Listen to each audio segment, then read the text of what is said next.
Amy Preasmyer is an all-American teenage girl. She was a pretty girl, attractive, athletic, bright. But at 16, sweet Amy turned sour. Amy, she has a Dr. Jekyll, Mr. Hyde kind of a personality. And once nice turns to naughty, this party girl grows up way too fast. She always got her way. This is my house, get out! You know, she's gonna get her way or it's gonna make your life miserable. She is a sociopath.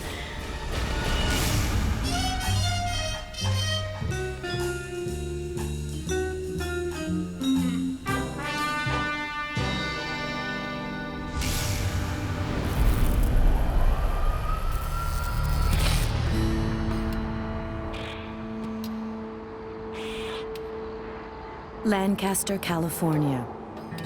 This desert community, 70 miles north of Los Angeles, is most famous for being the home to the country's only musical road.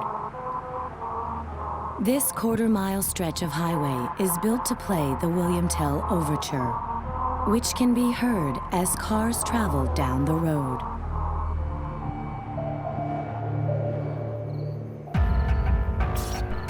But on August 12, 1997, an unmistakably shrill sound pierces the night. 911, where's your emergency? It's 16-year-old Amy Preasmyer. Was there any blood, Amy?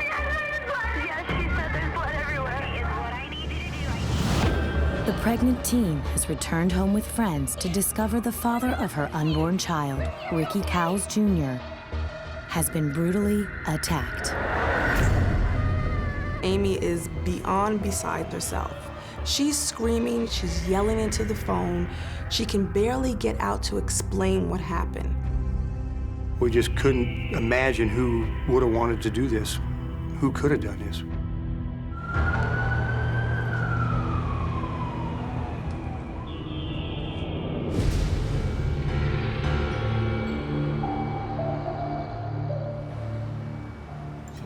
Game Saturday. And we're totally gonna trample them. Growing up, Amy Preasmyer appears to be the perfect daughter. Is it good or bad? My report card. Uh-oh, dun dun dun. She was a good student. She played on different sports teams. So on paper, she looked fantastic. Okay. But the good girl has a selfish side.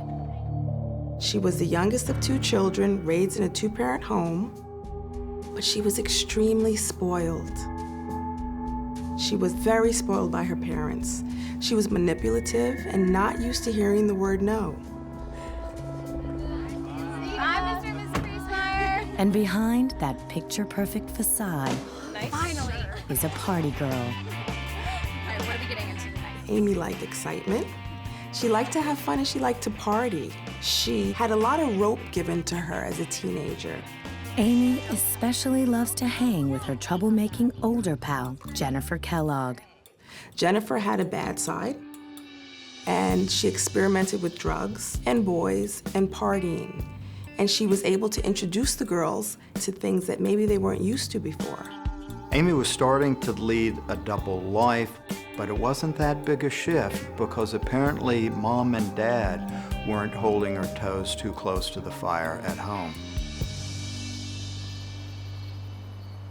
In late December 1996, Amy takes advantage of her parents' trust when they go out of town. She decided to throw a party. There was drinking, there was drugs, there was a lot of partying going on. Jennifer brings along her handsome older friend, Ricky Cowles Jr. He is 20 years old and holds an adult job as an electrician. He was intelligent and he was kind. He never met anyone that didn't like him because he had a really, really sweet personality. Amy and Ricky lock eyes and are instantly smitten. When he first met her, he was pretty happy. He spent a lot of money on her all the time. So I'm sure she was very excited about having a boyfriend that could actually provide. Despite the fact that Amy is only a sophomore in high school, she has her parents' blessing. And the young couple shacks up together. And their relationship is growing in more ways than one. So at dinner, he gets this look on his face, you know, and I'm like, what is wrong? Something's wrong. You know, and he goes, well, Amy's pregnant. And I said, oh my God. She was so young, and he was quite young too. But there was nothing we could do about it. Soon, all of their lives will be turned upside down. And the summer ahead will be filled with more temptation than this teen mom can handle.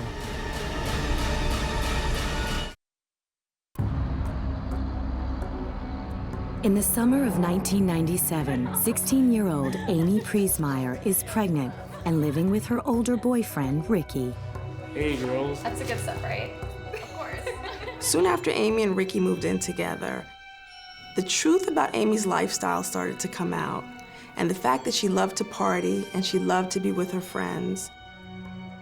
This didn't sit so well with Ricky. He was working all day. Amy finds being pregnant really cuts into her busy social schedule. Honey, no, are you serious? She just wasn't happy with the way everything was going. She was putting on weight.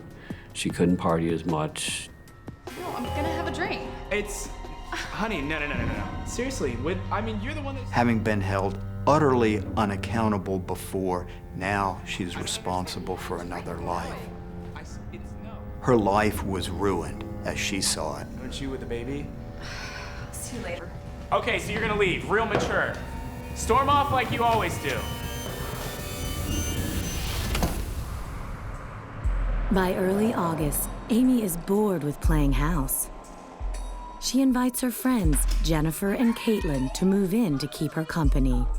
I don't think Ricky ever agreed for her friends to move in. She just moved him in. Hey! What's going on? I thought I told you Jennifer and Caitlin were moving in. Yeah, no, we definitely didn't talk about this. They were going to stay there for a little while, and a little while became too much longer than what he was expecting. Okay, don't worry about it. It's fine. Come on, guys. Amy. And as parenthood looms, arguments between Ricky and Amy become a regular thing. The more Ricky tried to protect Amy, the more she fought him.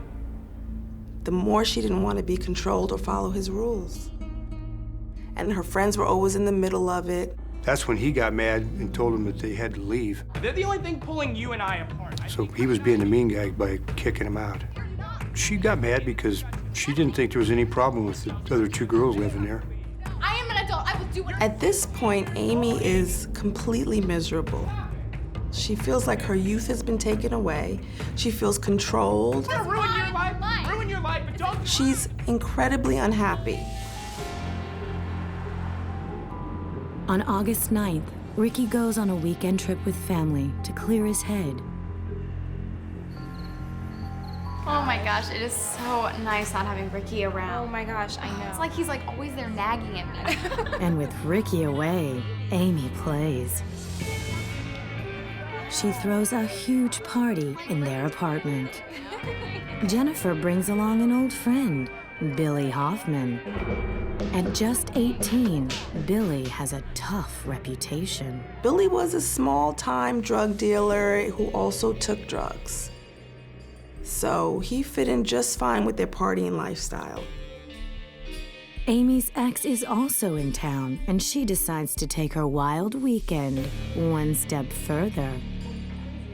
She takes up in a sexualized relationship with a former boyfriend. That is Amy's way of telling us she's in it for herself. It doesn't matter who she's with, just so there's something in it for her. While Amy and her ex canoodle, Ricky is doing some serious soul searching. He said, I cannot handle her living with me anymore. She just is out of control. Ricky decides to break up with Amy for his own sake. He would always take care of the baby. That was never going to be a problem, but he was at the point where he didn't want to keep fighting and being manipulated.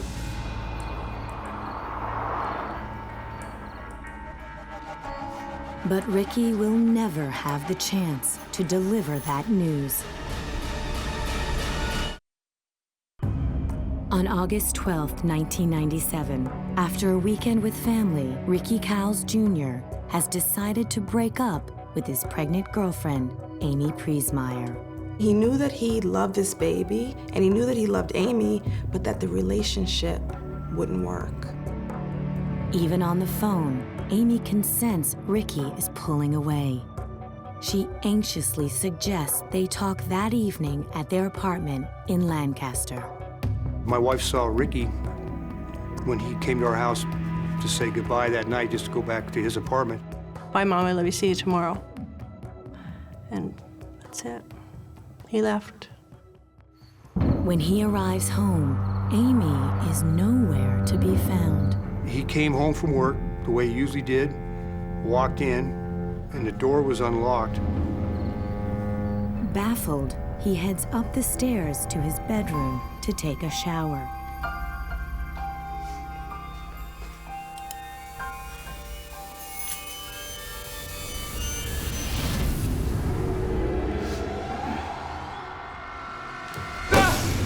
The attacker stepped out and struck Ricky with a hammer in the back of the head. What the hell? The attacker at that point fired a shot. Ricky is shot in the head at point-blank range. The attacker struck him several more times in the head with the hammer.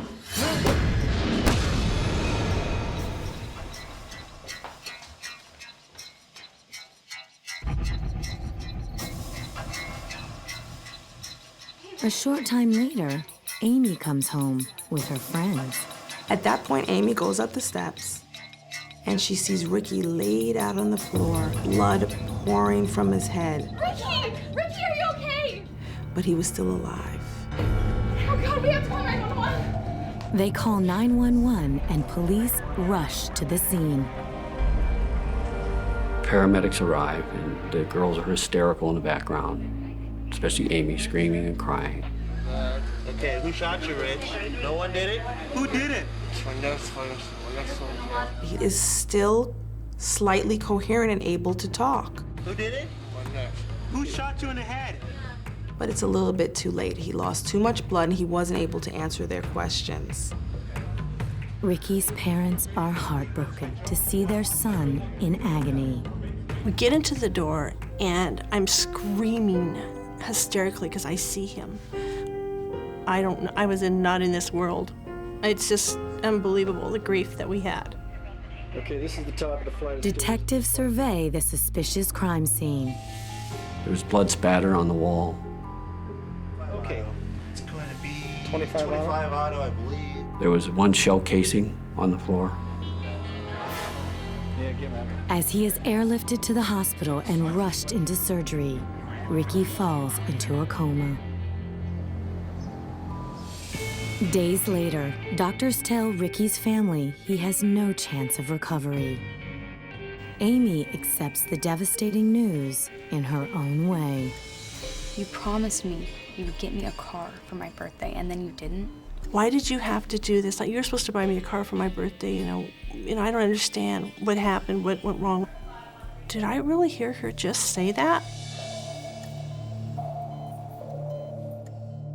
Ricky Cowles Jr. dies on August 15th, just a few days after the attack. We were devastated.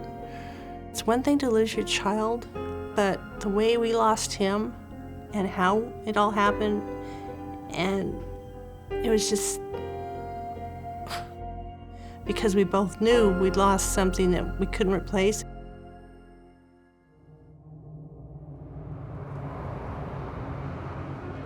Everyone grieves in a different way, but days later, when some of Ricky's buddies spot Amy at a local fair with her friends, they are shocked by her behavior. A lot of people saw her there and wondered why she could be out, you know, pregnant and just losing her boyfriend so quickly and having a good time. In early 1998, Amy gives birth to a healthy little girl, a bittersweet reminder of Ricky. It The baby was beautiful, and she just came into our lives, and everybody, I think they thought we just forgot about it, but we didn't forget about the murder. I was heartbroken. For days I cried about, because here she was and I didn't have him, and so it was horrible. Police investigating Ricky's murder have little to go on until a tip comes in that someone is bragging about shooting him. And not just anyone. It's Jennifer and Amy's friend, Billy Hoffman. He had a female coworker that he was kind of close to. And he told her all about it. He said, "Did you see that on the news, in the paper?" "Yeah, that was me." He told her what he did. Billy's loose lips finally catch up with him, and in April of 1998, he is arrested for Ricky's murder. In the fall of 1999, Billy is put on trial and maintains his innocence, but the jury doesn't buy it. Billy was convicted, and he went sent off to prison or life without parole. But even with Ricky's killer behind bars, the Cowles can't shake the feeling that the murder was something much more personal.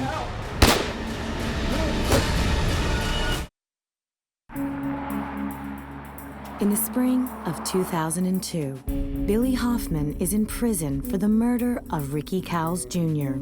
His former girlfriend, Amy Preasmyer, is happily raising her daughter. She was a really good mother. She took really good care of her. And as far as that goes, we had a really good relationship with her.